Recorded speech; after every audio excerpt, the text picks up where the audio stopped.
Well, it's another beautiful day here in Sochi. The U.S. men's and women's Olympic teams practice today. The men with their big game ahead against Russia, and the women preparing for the semifinals. Let's start the analysis by bringing in Chris Peters from UnitedStatesOfHockey.com to talk about the Russia game. Hey, Cam and Harry, thanks for having me on again. And obviously a big game coming up between Team USA and Team Russia. A lot of hype, a lot of build-up for this one. It's certainly one of those games that when you see on the schedule, you get really excited about. With the way that these two teams are playing coming into this game, they've only had one game under their belts, which makes it a little bit more interesting. You're not quite sure what to expect when you see these two teams line up across from each other on Saturday. But you know that the pressure is on Russia to do well, and you know that they're going to want to put on a show for the home crowd. It's going to be an electric atmosphere. And for the U.S., coming off of that 7-1 win over Slovakia, they really need to try and build off of that momentum. And there wasn't a lot that they're going to need to correct, just continuing to get used to the big ice, using it to your advantage. I think one of the similarities that they may find against Russia, which will be a much deeper, a more dangerous offensive team than Slovakia was, what they may find is that they'll have a little bit of the same kind of space defensively. When Russia is defending them, they're going to have to use that big ice to their advantage. They're going to have to also really be careful with their puck management. Russia is very opportunistic.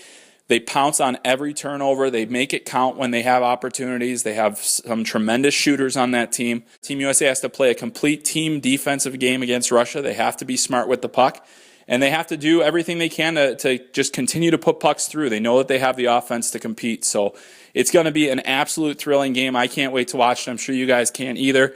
And it's just going to be a great day for hockey. So I'll throw it back to you guys in Sochi. Forward TJ Oshie spoke to the media about what he thinks is up ahead against Russia.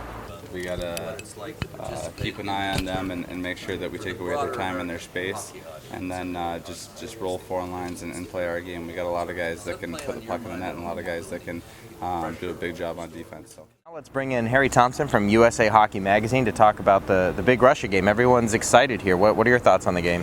You know, it's funny. Everybody here is talking about Russia. They're talking about their goaltending. They're talking about their dynamic forwards. Not many people are talking about the United States. Coming off a great 7-1 victory over Slovakia, they're rolling 4 lines. They've got some exciting young defensemen.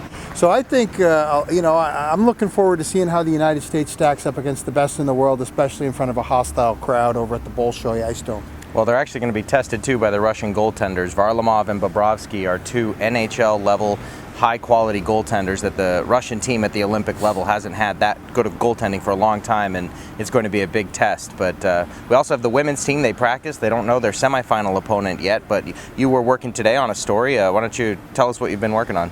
Yeah, it's interesting. The last couple of times that the U.S. and Canada have faced each other in tournaments, whoever wins the first game seems to fall in the second game. In Burlington, Vermont in 2012, the U.S. scored a record 9-2 victory and then lost 5-4 in overtime.